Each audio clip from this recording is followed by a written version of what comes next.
السلام علیکم ورحمۃ اللہ وبرکاتہ۔ سلطان علاء الدین خلجی، آپ نے عثمانی اور دوسرے مسلمان سلطانوں کے بارے میں کافی کچھ پڑھا اور سنا ہے۔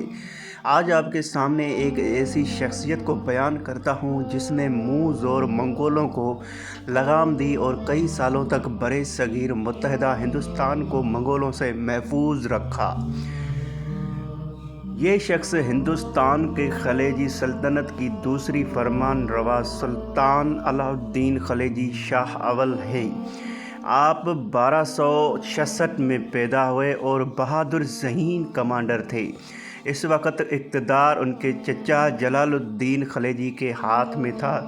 جوانی کے دور میں ہی علاء الدین نے جنگی جوہر دکھا کر امراء اور سلطان کی توجہ حاصل کر لی، مگر سلطان جلال الدین خلجی کے بے جانر روا دلی اور حد سے زیادہ شفیق ہونے کی وجہ سے رایا سرکش ہو گئی اور ہر طرف بغاوتیں پھوٹ پڑیں۔ ان حالات میں علاء الدین نے اپنے چچا کو قتل کر کے خود اقتدار سنبھالا اور بغاوتوں کو سختی سے کچل دیا، شعبی و وقار بحال کیا۔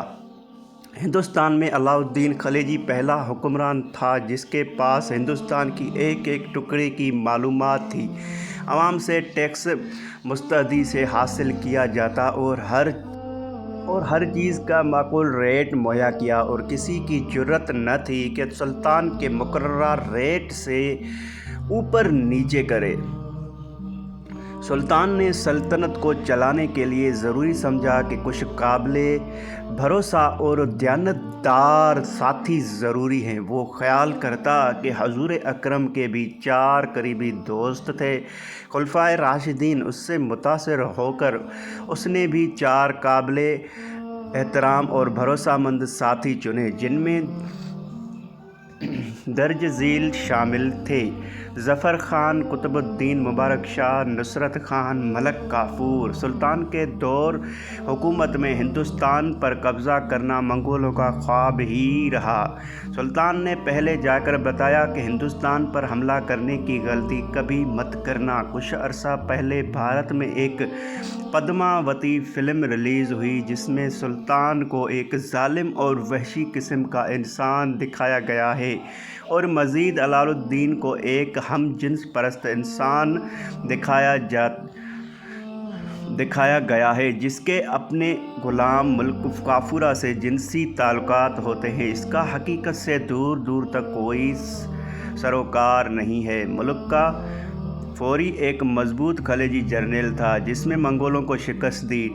1308 نے 1306 میں دیوی گری کی ریاست فتح کی۔ 1310 برگاں جہاں سے اسے عالمی شہرت یافتہ پیرائی ملی، نور ملا پر قبضہ کیا اور 1311 منپدوا پانڈیا ریاست کو خلجی سلطنت میں شامل کیا۔ فلم میں مزید دکھایا گیا ہے کہ سلطان نے رانی پدماوتی کو حاصل کرنے کے لیے چتور پر حملہ کیا۔ اس کا بھی تاریخ سے کوئی تعلق نہیں۔ سلطان نے 1306 میں باقی علاقوں کی طرح چتور کو بھی فتح کیا اور رانی پدماوتی کا ایک افسانوی کردار 1540 میں ملک محمد جایاسی نے اپنے ایک نظم میں پیش کیا ہے، جب سلطان کو گزرے سال بیت چکے تھے۔ 200 اگر تاریخ میں ایسا کوئی واقعہ ہوتا ہے تو ضیاء الدین برنی ضرور لکھتے، جو خلجی سلطنت کے سخت ناقد تھے۔ مزید امیر خسرو لکھتے ہیں کہ ہندوستان کے لوگ خلجی سلطنت کے خاتمے کے بعد بھی سلطان علاء الدین خلجی کی تعریفیں کرتے تھے۔ ان کا ایسا کردار